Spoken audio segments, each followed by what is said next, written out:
Yo, what's good? And welcome back to the Shielded Podcast. As we said in yesterday's vid, we are going to continue why these ticket prices are the way they are. And that is because of how weak this card is looking. It's not even... The card itself is not really that weak because you have heavy hitters like you have Roman Reigns versus Seth Rollins. You have your Oba Femi versus Brock Lesnar. Even like a Chad Gable versus Penta, that's going to be a banger. When I say weak, I meant like as in story and yeah, build. That's what the build. That's the main thing. The matches are probably going to be great. Mm-hmm. It's the story that has been very weak. The build to SummerSlam has been very lackluster. Like you have, Roman Reigns and Brock Lesnar appearing here and there. We already know what we're gonna get with Roman and Brock. They're not gonna appear weekly. Okay, fine. But then you get you get LA Knight, Royce Keys, and Solo versus the Bloodline. It's like that's whatever I guess. I'm happy because Royce Keys is finally getting some major airtime. So, I'm happy for him. He's actually gonna get some, shine, some love. But other than that, it's like, is that really is that a SummerSlam match? I don't know. It's kind of like the same problem we had with Mania, where you had LA Knight and the Usos versus Speed and Vision. It's kind of along the same realm, and we kind of know the Bloodline is probably gonna win. So it's like. And it's crazy because I brought it up. Wow, in the prediction, not the prediction, the review after Punk and Cody won. We know what Gunther's doing. Oh, yeah. What did Sammy do? Oh yeah. Gunther versus Nick Aldis. That's gonna happen on SummerSlam too. What does Sammy do? What does Sammy do now? Is he just off the call? Does he somehow get added and makes it a triple threat? Probably not. So it's like. Like the whole build is just... It's very odd. And then... How do I say this? I have very little excitement for this show this year. Like Roman, I know there's going to be good matches. Roman, Seth, thumbs up. Chad and Penta, thumbs up. Brock and Oba in the Hell in a Cell, amazing. Amazing. I can't wait. Mm-hmm. But just everything else. And then not to mention, the Raw that just happened. 2 weeks before SummerSlam, and nothing gets progressed when it comes to SummerSlam storylines. Literally nothing. They didn't even... I just thought about that. They didn't even have Seth and Roman have anything to do with each other. No. All night. I was about to say, Solo... just trying to convince Seth to, be in his corner to help Seth fend off the Bloodline or whatever. But it's like, is that what we're doing? Is Solo gonna be Seth's Cody?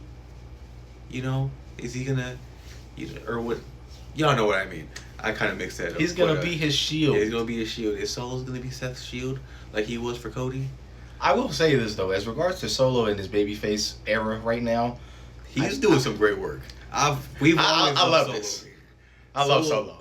So him looking like he's actually having fun out there, I feel like he fits the babyface role. That's great. Yeah, he has the charisma. He's, in my opinion, might be a hot take. He's the funniest out of them all. In my opinion. 100%. If not the funniest, Jimmy is they're like this close. It's Solo is so entertaining, but nevertheless, yeah. At least he's getting a SummerSlam match, I guess. But even with that, after this is done, there's no direction for literally anybody. Unless, are you gonna have Solo turn on Royce in LA and just have him join the Bloodline again? It's do we really want that? No. It's what are we doing? That's and then.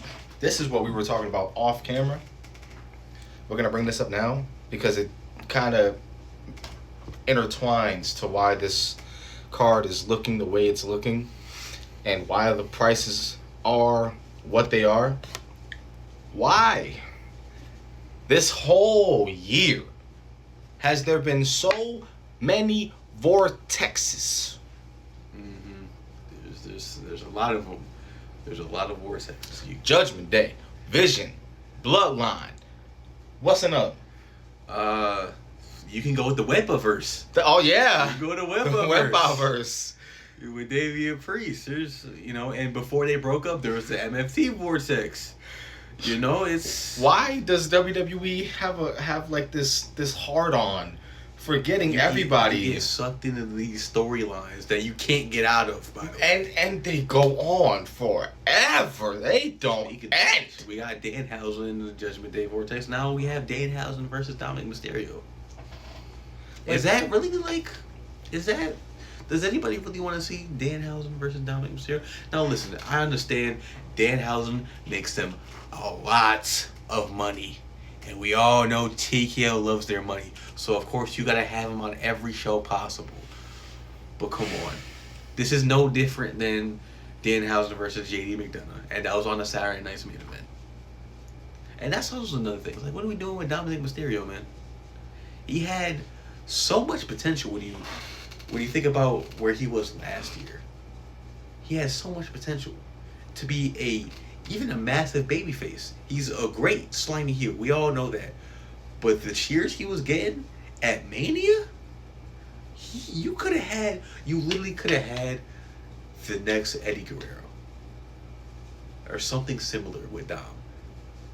With him being the face. But now he's just here.